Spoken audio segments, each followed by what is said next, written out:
Olá, aqui quem fala é Diego Santos, corretor de imóveis.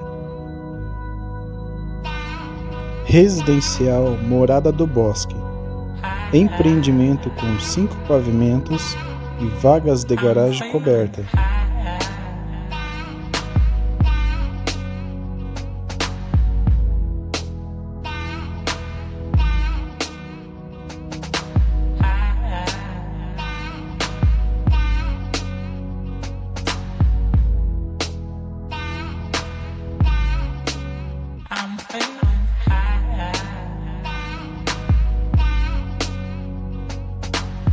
Sistema para captação da água da chuva para reuso no condomínio.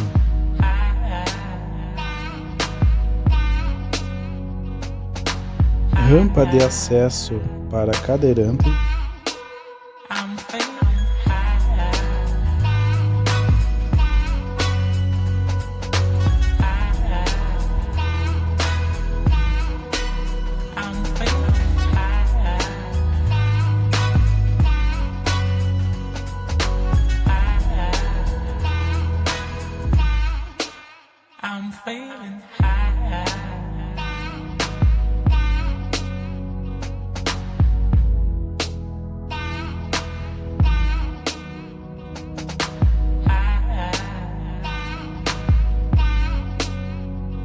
E hoje vamos conhecer o apartamento decorado, na planta de 3 quartos, sendo um suíte com sacada, uma vaga de garagem coberta e sacada com churrasqueira.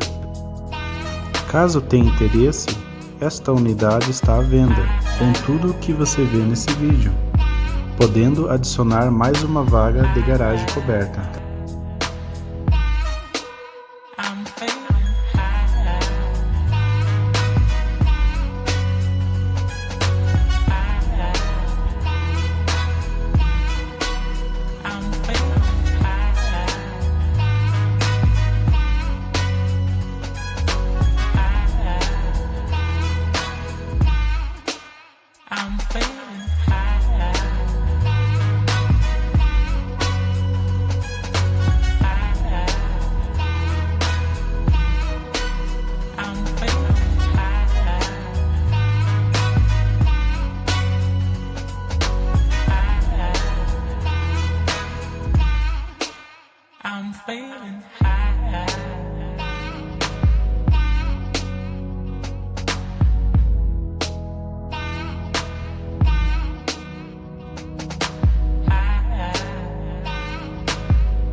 E é isso aí, pessoal, espero que vocês tenham gostado. Maiores informações estão no link na descrição desse vídeo. E não se esqueça de se inscrever em nossas redes sociais, Instagram e Facebook. E até a próxima!